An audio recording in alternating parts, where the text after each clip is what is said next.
India, and my dear well-wishers.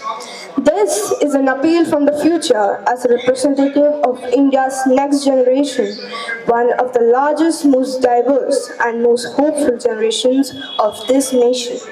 We gather at a time when our country is navigating complex socio-political challenges, rapid technological change, rising aspirations, social diversities, environmental pressures, and an increasingly interconnected world order. In moments of such transition, it is essential for us to turn to the profound wisdom that has shaped our civilizational consciousness. Among the great contributors to that wisdom is Jagadguru Adi Sankaracharya, born in Kalady, Kerala, a visionary who, despite living more than a millennium ago, offers insights that remain strikingly relevant today. We humbly request you to uphold his values by declaring Kalady as a place of national importance and allocating a total development package to honor Adi Sankaracharya. I would like to mention some of his teachings which are relevant in the present context. Advaita as social vision, oneness in diversity. Adi Shankara's central teaching, Advaita, proclaims the essential oneness of all beings. For the youth of India, this philosophy resonates deeply today.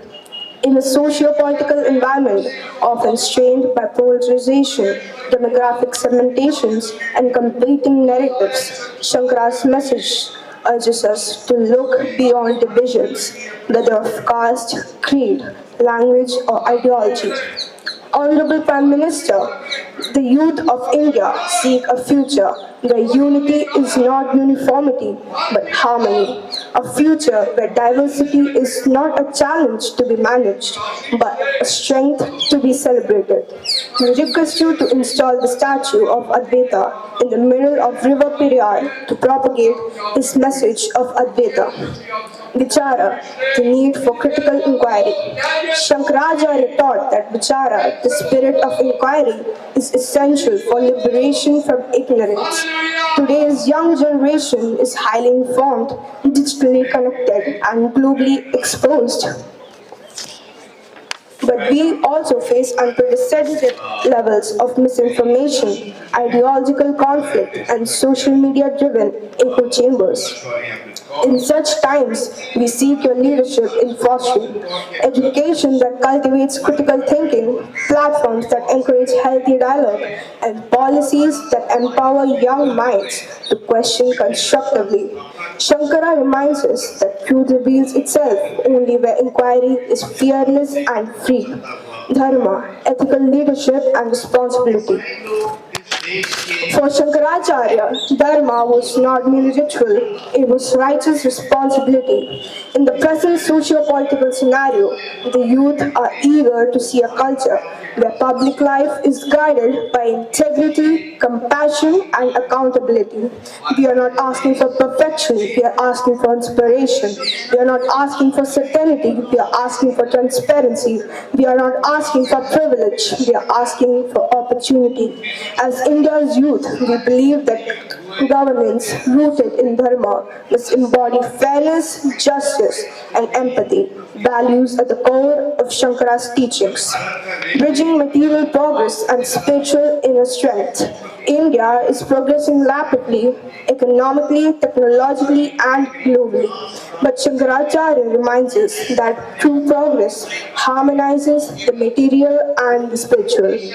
The youth aspire to build a digital India that is also deeply human, an innovative India that is also inclusive, a powerful India that is also peaceful, and a modern India that remembers its moral foundations. As we compete globally, we seek guidance to remain grounded nationally. As we dream boldly, we seek direction to dream responsibly. Youth as partners in nation building. Adi Sankaracharya began his transformative mission at a very young age. He did not wait for authority, he earned it through wisdom and action. Today's youth are ready to contribute with the same spirit, not as beneficiaries of development, but as partners in creating it. Honorable Prime Minister, we look to you to open even more channels for youth leadership in social initiatives, environmental sustainability, education reforms, technology development, cultural preservation, and community welfare by promoting our true values and by supporting Kaladi, the birthplace of Adi Sankaracharya. Empowering the youth is not merely a demographic necessity, it is a civilization continuation. As I conclude, I would like to mention that Adi Sankaracharya walked across the length and breadth of this subcontinent, not to divide, but to unite, not to dominate, but to illuminate, and not to create followers, but to awaken thinkers. As we face the socio-political challenges of our era, may his teachings inspire us to rise above conflict, embrace clarity, choose compassion, and work together for the welfare of all. Honorable Prime Minister, with deep respect, we, India's youth, seek your continued leadership in guiding a nation toward a future that reflects both the wisdom of our past and the promise of our present. For this, we humbly request you to uphold the values of Jagat Guru Adi Sankaracharya by declaring Kaladi as a place of national importance and allocate a total development package to attract more youth to Kaladi. In fact, this can transform the central Kerala's tourism and pilgrimage map. On behalf of Save Shankaracharya Foundation, be the change, be wise. Thank you. Jai Hind.